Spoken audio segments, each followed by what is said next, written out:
Orang yang kehilangan semangat mau ngapain? Ya, nggak bisa ngapa-ngapain.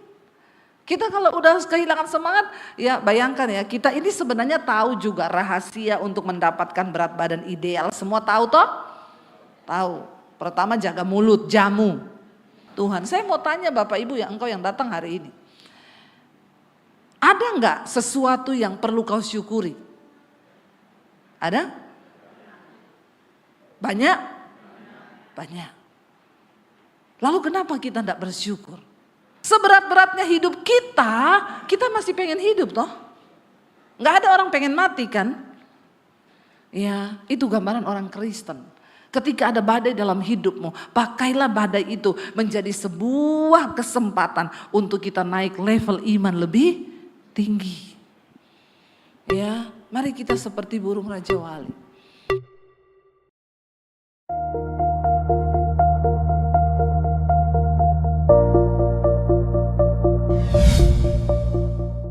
Urapi hambamu yang tidak ada apa-apanya pagi ini, kami rindu mendengarkan firman Tuhan. Berbicara bagi kami, sampaikan isi hatimu bagi kami. Di dalam nama Tuhan Yesus sama-sama katakan amin, amin. Iya, tepuk tangan buat Tuhan Yesus saudara. Tuhan yang luar biasa, shalom. Apa kabarnya hari ini? Luar biasa ya. Kita bersyukur, kita terus harus memperkatakan luar biasa. Iya, tema firman Tuhan hari ini adalah mengatasi kejenuhan. Namanya manusia itu ya, jenuh itu biasa. Siapa yang hari-hari ini lagi jenuh? Enggak ya? Puji Tuhan, berarti gak usah khotbah ya. Karena semua sudah tidak jenuh. Saudara, manusia itu adalah makhluk yang diciptakan Tuhan. Ya, dan memang yang namanya jenuh itu biasa. Bahkan ya beberapa ahli berkata sesuatu yang diulang selama 21 kali itu akan menjadi rutinitas yang akan membosankan dan menjenuhkan. Ya, itu memang sudah dari sananya sebagai manusia. Itu saudara beli tas baru, ya coba pakai sebulan udah bosan. Ya enggak ibu-ibu? Yang sering beli tas enggak usah angkat tangan. Ya, tapi itulah manusia. Nah, saya mempelajari saudara, kenapa sih orang itu bisa jenuh atau bosan? Ya. Jadi tahun 2012 itu ada sebuah penelitian yang dilakukan oleh beberapa ahli psikologi ya. Mereka membuat sebuah penelitian kenapa sih manusia itu bosan? Ya, ini berdasarkan penelitian loh. Kita harus mengkaji dari segi ilmu pendidikan dan juga firman Tuhan.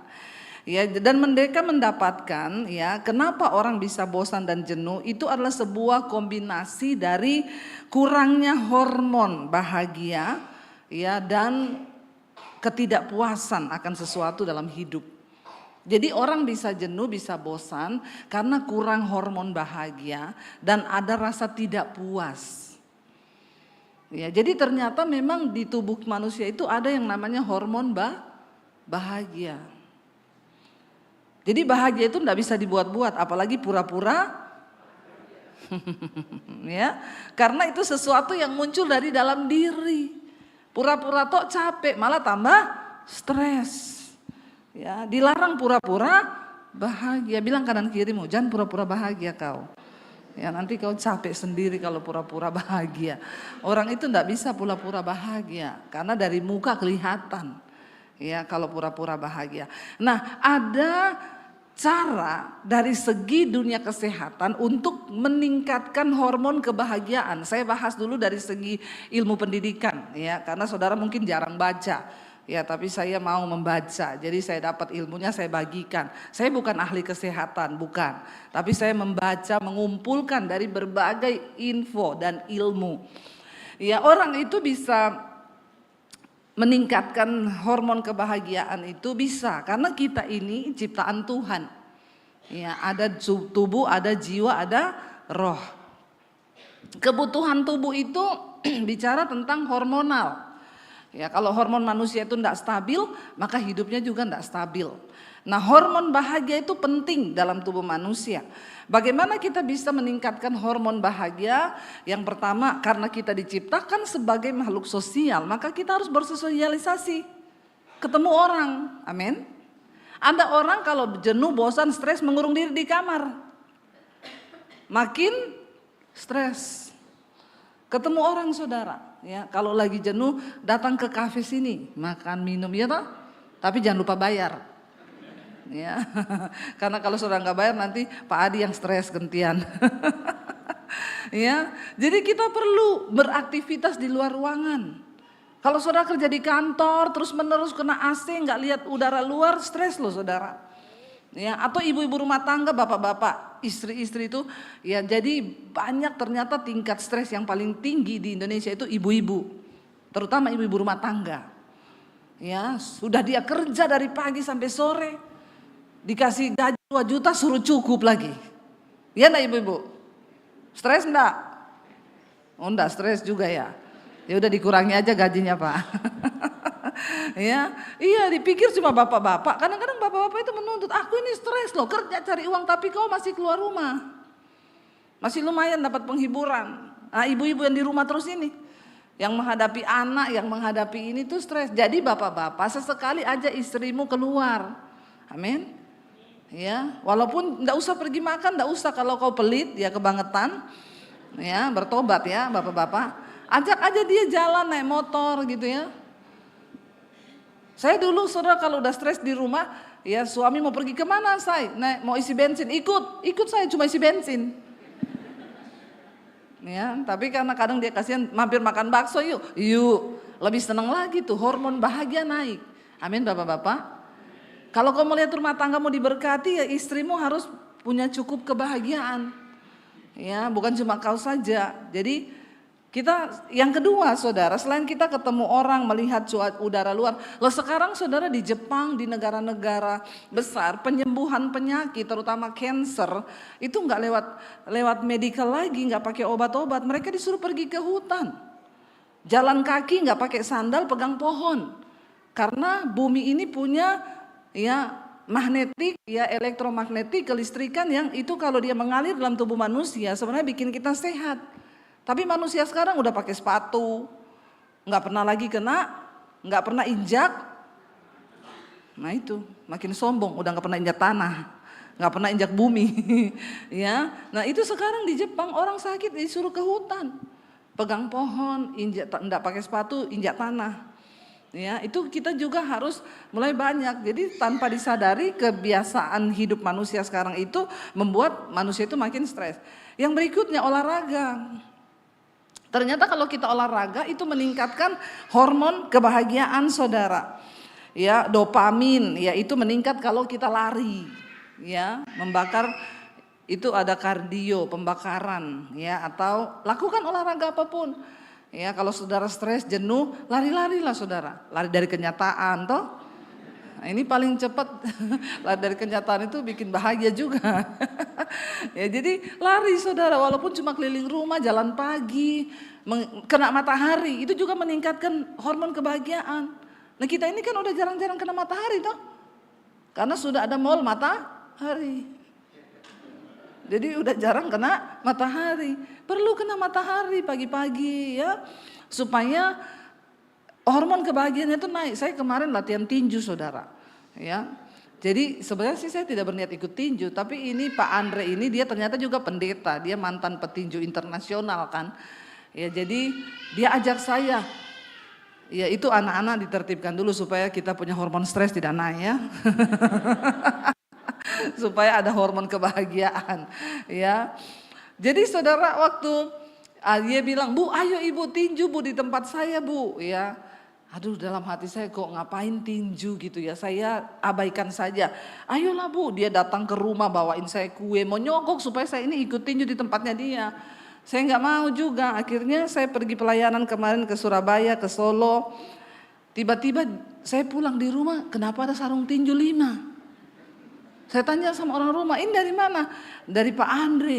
Astagfirullah, kenapa dia sudah kirim sarung tinju begini kita? Ya kalau udah dikirim kan enggak enak ya saudara ya. Pintar juga dia. Akhirnya suami saya bilang, ya ayolah. Jadi karena dia kasih sarung tinju itu, kita pulang-pulang pelayanan, suami saya pakai sarung tinju, saya juga pakai. Kita berdua dulu bertinju di rumah. Ya di syuting sama anak saya. Ya saya pikir enak juga ya bertinju, ternyata bisa melampiaskan perasaan.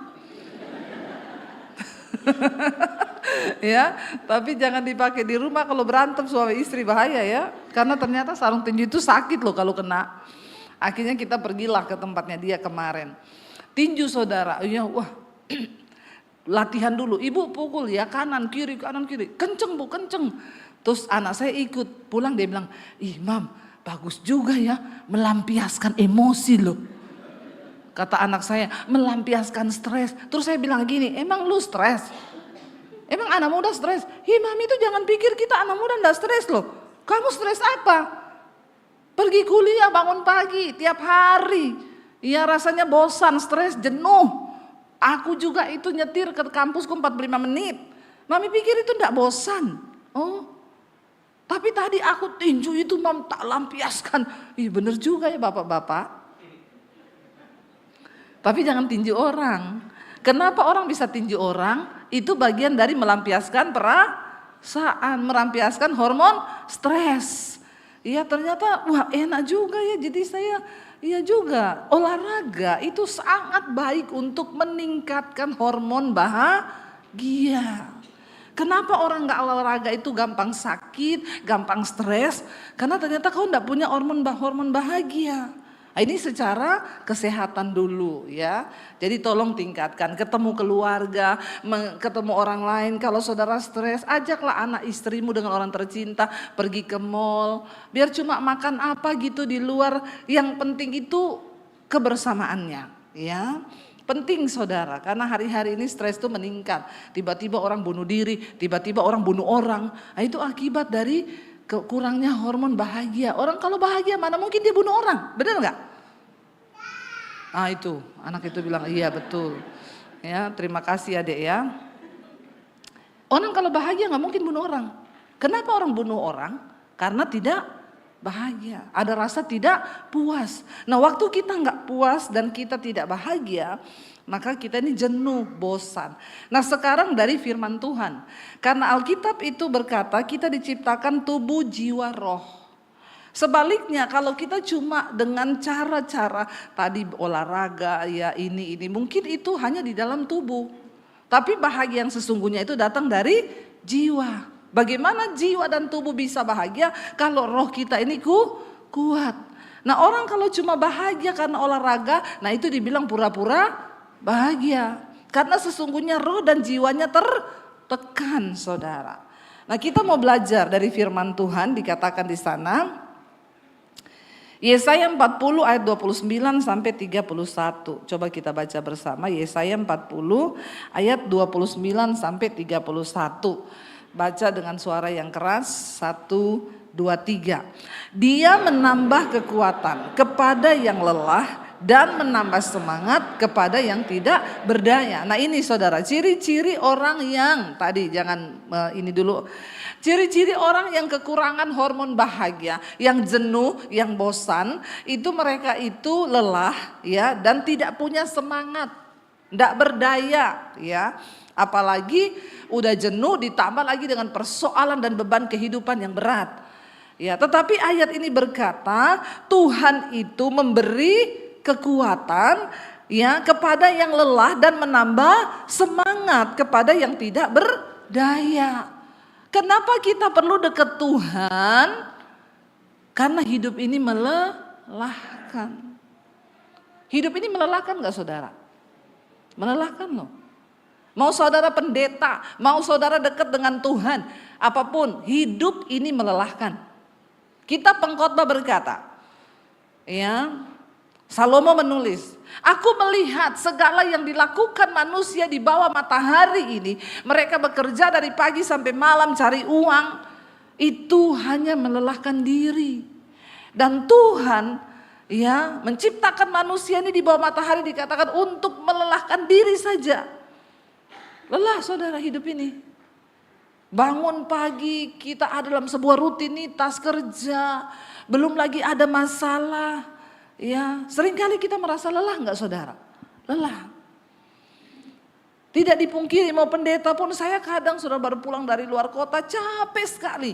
Ya suami saya bilang, saya ayo syuting loh, mesbah doa. Capek enggak? Capek. Kadang jenuh enggak? Jenuh. Kadang bosan enggak? Bosan. Lelah enggak? Lelah. Tapi setiap kali kelelahan itu datang, saya bilang, Tuhan, Engkau kekuatanku.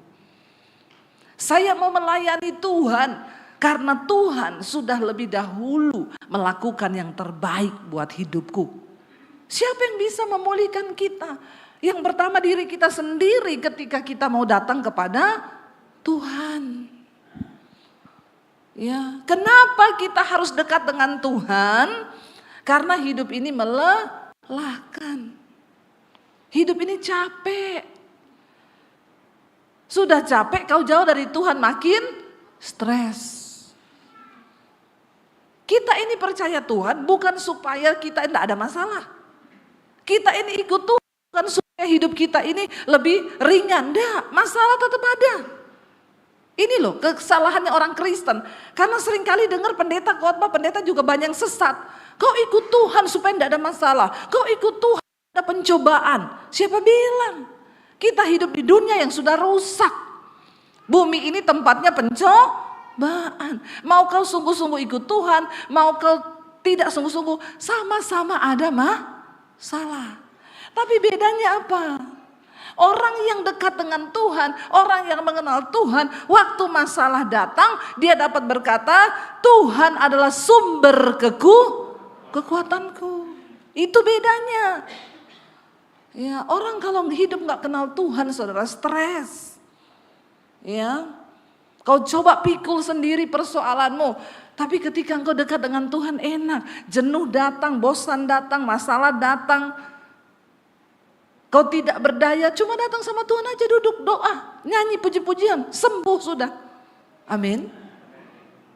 Saya sering kali mengalami di saat kelelahan, kecapean, ya, mau syuting lagi harus melakukan hal-hal yang rutinitas seperti biasa. Kalau sudah begitu kadang saya nyanyi, saudara. Itu untuk menguatkan diri saya sendiri. Saya memuji Tuhan. Bayangkan udah capek, aduh Tuhan capek, enggak boleh bersungut, enggak boleh. Pekerjaan yang Tuhan berikan kepada kita, itu kan sumber berkat bagi kita, amin. Kita harus mengerjakannya dengan hati yang tulus. Nah ketika jenuh datang, bosan datang, jangan lari. Bangun imanmu, kuatkan dirimu. Ketika saya lelah, saya capek, saya berusaha nyanyi. Aku ada hari ini karena Tuhan baik dan teramat baik bagiku. Semua yang ku alami bersamamu ku lewati. Indahnya kasih Tuhan seperti pelangi sehabis hujan. Langsung kuat rohnya, saudara. Apalagi kita nyanyi hadirat Tuhan turun, kita nangis. Ya, orang perlu melampiaskan emosinya. Ya, makanya perlu nangis. Ada di sini yang sudah 1 bulan tidak nangis? Banyak ini orang-orang yang gak nangis, mukamu pasti tertekan. Perlu nangis. Nangis bukan karena ada masalah. Waktu kau duduk di kaki Tuhan dan kau berkata, Tuhan engkau baik, teteskan air mata. Itu cukup. Itu meningkatkan kebahagiaan dan damai sejahtera. Ayat ini berkata, dia memberi kekuatan kepada yang lelah, menambah semangat kepada yang tidak berdaya. Amin. Saudara sudah mengalami belum ayat ini? Kalau belum berarti engkau belum datang kepada Tuhan. Saya sangat mengalami ayat ini. Ketika saya tertekan, ketika saya bermasalah, ketika saya ini letih lesu rasanya tidak ada kekuatan, jenuh, lelah, datang sama Tuhan. Kau baru nyanyi saja, Tuhan memberikan engkau kekuatan. Dikatakan orang-orang muda menjadi lelah dan lesu, dan teruna-teruna jatuh tersandung. Nah hari-hari ini banyak. Anak-anak muda masih muda, udah gampang lelah, gampang lesu. Mereka semua tersandung jatuh. Ya, kenapa? Karena mereka tidak mengenal Tuhan.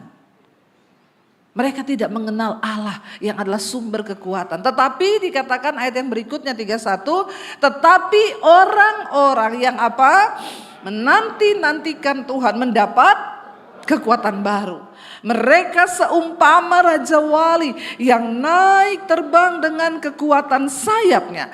Mereka berlari dan tidak menjadi lesu. Mereka berjalan dan tidak menjadi lelah. Amin saudara. Kalau kita menanti-nantikan Tuhan, ya, kalau kita selalu ada dalam hadirat Tuhan, dikatakan kita ini berjalan tapi tidak menjadi lelah. Kita mendapat kekuatan baru dari Tuhan. Seperti Raja Wali. Kenapa dipakai perumpamaan Raja Wali? Raja Wali itu semakin ada badai, dia semakin menikmati karena dia memakai kekuatan badai itu untuk membawa dia naik lebih tinggi. Amin. Ya, itu gambaran orang Kristen. Ketika ada badai dalam hidupmu, pakailah badai itu menjadi sebuah kesempatan untuk kita naik level iman lebih tinggi. Ya, mari kita seperti burung Raja Wali. Menjadikan Tuhan sebagai tempat sandaran kita. Orang yang menanti-nantikan Tuhan itu mendapat kekuatan baru. Amin. Kita perlu kekuatan baru dari Tuhan setiap hari. Karena hari-hari hidup ini melelahkan. Ya. Orang yang punya banyak duit aja sekarang banyak yang lelah kok. Ya, dengan keadaan seperti ini, banyak ketakutan. Yang punya banyak duit aja lelah, apalagi yang nggak ada duit. Semakin ya, betul saudara. Ya, kita perlu cari duit karena hidup ini butuh duit. Ya, uang itu tidak dibawa mati. Memang uang itu dipakai selagi kita. Kalau udah mati nggak butuh uang. Ya, kita harus bekerja, cari uang. Karena orang yang tidak bekerja, Alkitab bilang tidak boleh makan. Ya, waktu bekerja itu kan tidak mudah. Ya, tidak gampang. Kadang lelah, kadang bosan, kadang lemah. Tapi melekatlah dengan Tuhan karena Tuhan berjanji akan memberi kekuatan yang baru.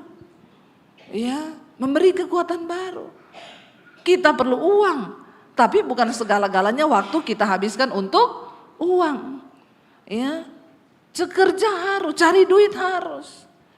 Untuk apa? Menata masa tua. Karena orang juga kalau nggak punya duit susah, saudara. Ya, orang nggak punya duit itu bikin masalah. Ya, banyak. Ya, dan kita kadang nggak punya duit bukan karena nasib loh. Ya, karena malas. Banyak orang malas. Sebenarnya kalau mau kerja bisa kok, semua bisa jadi duit. Ya. Saya bilang sama anak-anak saya, Mami ini misalnya gak jadi hamba Tuhan pun Mami pasti akan hidup. Apapun saya lakukan saudara, saya gak pernah malu. Ya, saya dengan suami dulu jualan jus di pinggir jalan sampai jam 12 malam. Cuma pakai gerobak, ya, daripada saya minta-minta. Semua saya lakukan, saya pernah jualan sambal, pernah jualan kue. Ya, semua sudah saya lakukan. Dan orang yang rajin itu pasti diberkati Tuhan. Setiap ada perkara kecil, Tuhan akan beri perkara yang besar. Ketika engkau lelah, datang sama Tuhan. Karena Tuhan akan memberikan kekuatan baru. Kekuatan baru kita bukan datang dari vitamin.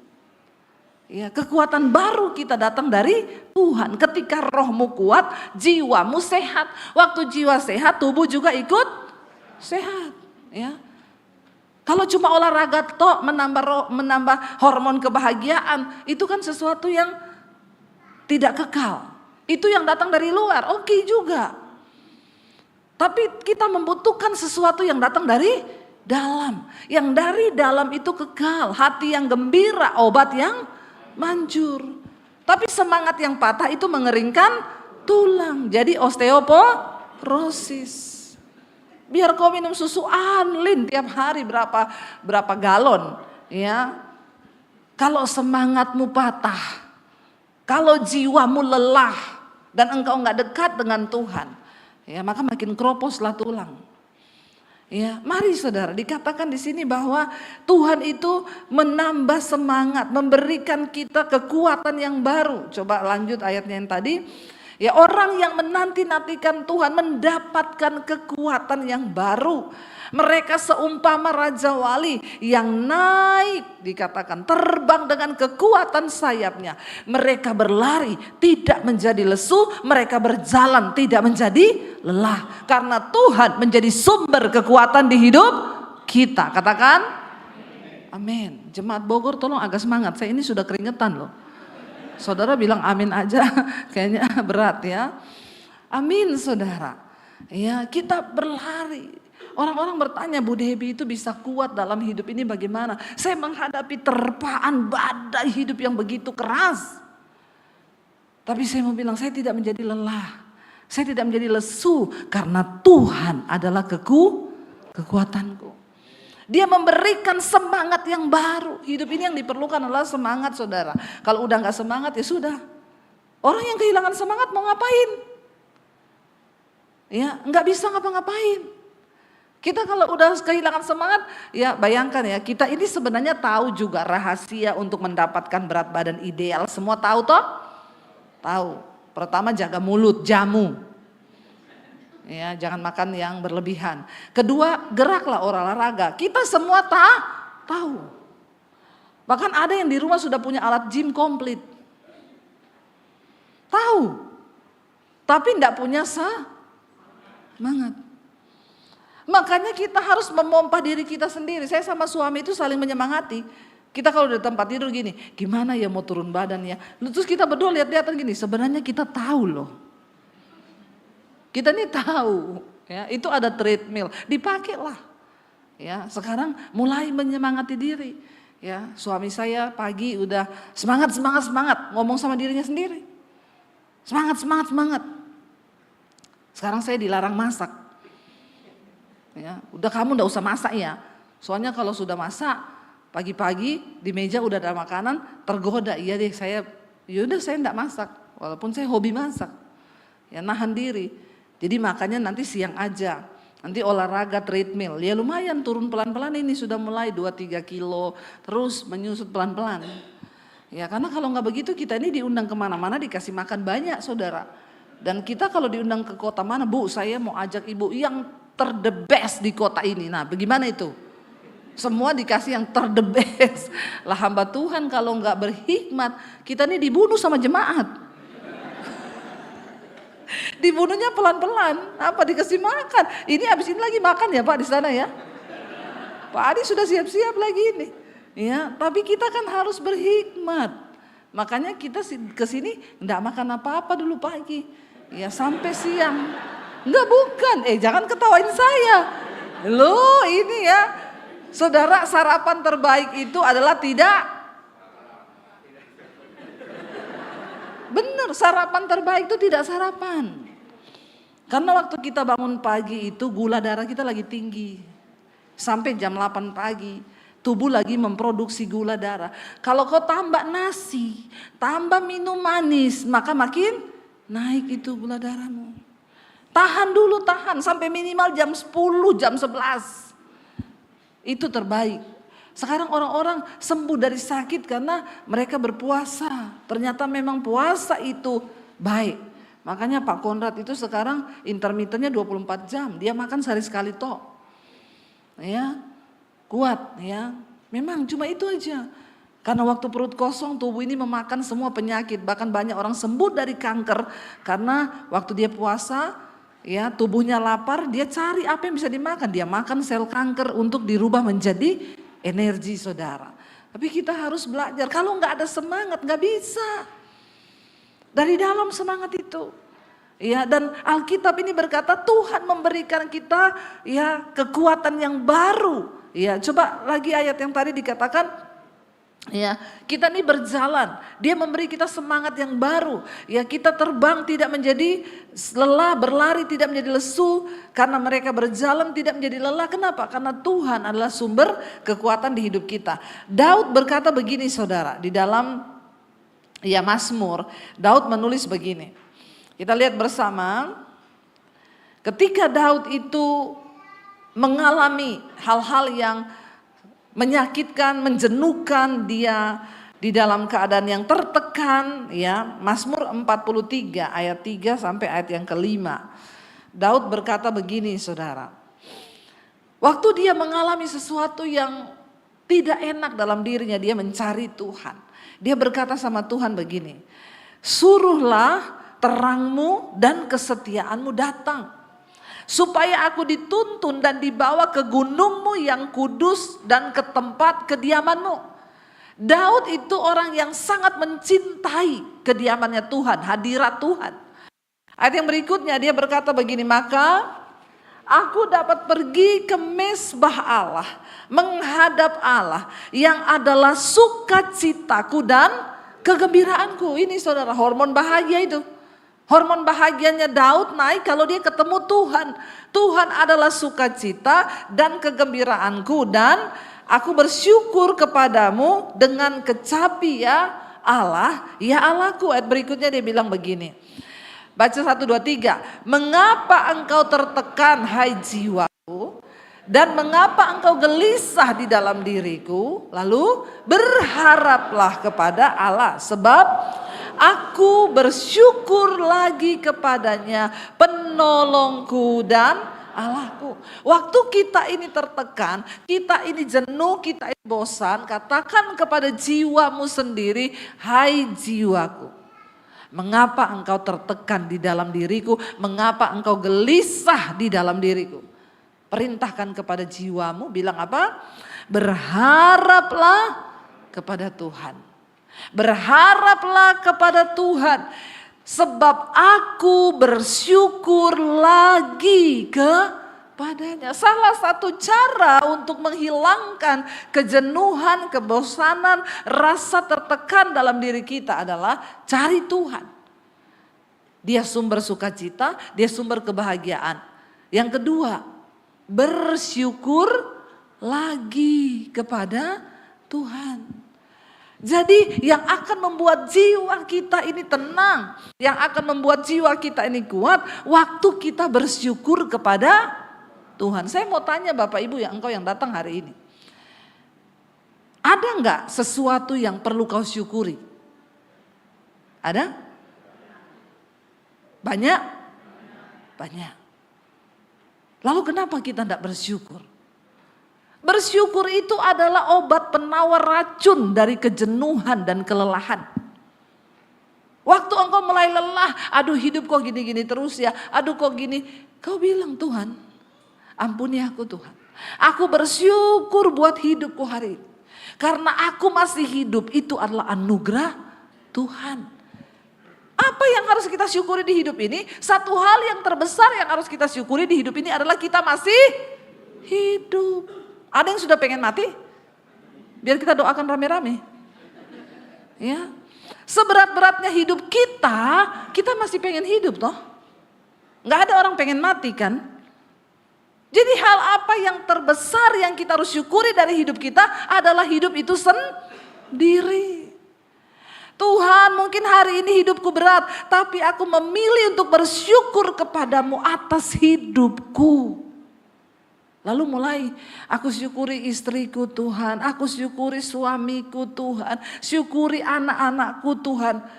Jadi seburuk apapun suamimu, waktu kau syukuri ada berkat yang turun. Sepelit apapun suamimu ibu-ibu, waktu kau syukuri suamimu ada berkat yang turun. Nggak usah angkat tangan ibu-ibu. Ya. Yang suaminya pelit bertobat. Bapak-bapak, syukuri istrimu, amin. Secerewet-cerewetnya istrimu, ketika kau syukuri, maka ada berkat. Istri itu juga cerewet kan untuk kebaikan suami toh. Oh, tetap istri menang. Ya, tetap istri menang saudara. Karena iya pasti itu untuk kebaikan kita. Ya, nggak ada lah istri itu ya gila kecuali istri gila. Ya itu perlu disuruh konseling itu. Kita bersyukur yuk, syukuri anak-anakmu karena Ya Tuhan, memang anakku ini kepala batu setengah mati, tapi tak aku syukuri karena Tuhan memberi dia di hidupku, berarti ada rencana Tuhan atas hidupnya. Kita bersyukur itu akan membuat jiwa kita ini ya dikuatkan, dan kita tidak mudah jenuh, tidak mudah lelah, tidak mudah ya tertekan dengan apa yang ada di hidup kita hari ini. Mari Bapak Ibu, setelah kita cari Tuhan, lalu kita belajar bersyukur, ya jiwa dan roh kita dipulihkan, baru kita lakukan hal-hal tadi. Ya ayo olahraga, ayo kita ketemu dengan teman yang seiman, ya supaya hidup ini juga ya ada. Makanya ada kelompok sel kan di sini ada ya, tiap hari apa itu? Ya, belum ada. Oh harus dibentuk ini ya. Jadi itu juga menambah kita punya kegairahan. Ya kalau ketemu sama-sama ngobrol bapak-bapak itu, apalagi bapak-bapak itu kelihatannya diam, tapi kalau udah ketemu channel yang tepat, ketemu orang yang satu frekuensi, suami saya ini diam. Tapi kalau ketemu orang satu frekuensi nggak bisa diam, malah kita ngerem-ngerem, ya karena nggak bisa berhenti ngomong. Sebenarnya bapak-bapak itu kalau ngomong, ya ngomong juga, tapi selama ini terpendam. Ya, apalagi kalau ketemu istri lalu sudah mati rasa, kita jenuh dengan pernikahan, jangan loh saudara. Ya, suami istri harus ngomong. Jangan ketika engkau merasa jenuh engkau mengurung diri. Ya, saya ketemu suami istri, dia bilang, Ibu Dewi sering khotbah suami istri berantem. Kami ini ibu sudah nikah 26 tahun enggak pernah berantem. Oh, luar biasa ya. Iya, karena kami enggak pernah ngomong. Ya memang iya, karena nggak pernah ngomong, sudah mati rasa, ya nggak pernah berantem sih, tapi pahit di sini. Jangan ya Bapak Ibu, kita ini harus sama-sama saling membangun. Yang pertama rohani kita, jiwa kita, setelah itu baru kita melakukan hal-hal yang secara tubuh tadi, olahraga, pelihara hewan, itu juga bisa meningkatkan hormon bahagia. Ya, dogi, siapa yang ada dogi di rumah itu meningkatkan hormon bahagia ya. Tapi jangan bilang dogiku lebih mengerti daripada suamiku, Bu, itu salah. Nanti bisa diracun itu dogi sama suamimu, atau dogiku lebih mengerti dari istriku, Bu. Ini bahaya. Pernah loh ada orang konseling sama saya, istri, Bu saya mau kasih racun doginya suami saya. Kenapa? Suamiku tuh lebih sayang sama doginya daripada saya. Dia pulang kerja, Bu, ke kandang dogi dulu, baru masuk rumah. Ya, saya bilang ibu jangan diracun. Ya lama-lama kan saya cemburu sama itu dogi. Terus saya bilang ibu begini saja, coba ibu lihat. Ya apa yang menarik dari dogi itu, Bu? Kalau suamimu pulang ke kandang dogi, apa yang dogi lakukan? Ibu tiru. Ya, itu dogi saudara. Saya ini punya dogi ya. Saya pergi keluar kota nih 3 hari, ya kita pulang nih pintu belum dibuka. Dia di dalam sudah lompat-lompat teriak-teriak. Kadang saya iseng, saya bilang suami kau masuk dulu, saya tutupin dari dalam. Ya suami saya masuk, pintu ditutup. Wah dogi saya suruh bukain pintunya, pengen ketemu. Ya begitu dibuka dia lompat saudara, ya dia ciumi saya bilang ibu itu Bu kau lihat dogi. Daripada kau racun itu dogi, mending kau belajar dari dogi. Ya, itu suamimu datang dogi itu lompat diciumi suamimu. Nah makanya kalau suami datang ibu juga begitu. Amin ibu-ibu. Berlakulah seperti ya, biar ya karena pelihara hewan, pelihara tanaman itu juga ternyata meningkatkan hormon bahagia. Makanya saya di rumah itu hewan ada, tanaman ada, semua ada. Tiap pagi saya kasih makan burung liar. Saya taruh aja beras, datang 50 ekor saudara. Dari burung kecil sampai yang burung gede-gede. Ya, pagi-pagi saya syuting, dengerin mereka, udah kayak di hutan. Ya, dengerin mereka, cuman kasih beras ya, kasih jagung, ya datang saudara. Itu bikin bahagia loh. Kadang bahagia itu sederhana, men. Ya nggak perlu hal-hal yang terlalu besar. Kalau kita sudah menemukan kebahagiaan dalam diri kita, maka semua itu saudara berkat Tuhan mengalir dalam hidup kita. Amin. Saya undang para imam musik maju ke depan. Mari kita sungguh-sungguh bersyukur sama Tuhan. Ya, kita sungguh-sungguh percaya sama Tuhan bahwa hidup kita ini adalah semua karena anugerah Tuhan. Kita nyanyi pujian itu bisa kan? Aku ada hari ini. Bangkit berdiri bersama Bapak Ibu. Belajar bersyukur sama Tuhan ya, bahwa kita ada hari ini tuh semua karena anugerah Tuhan.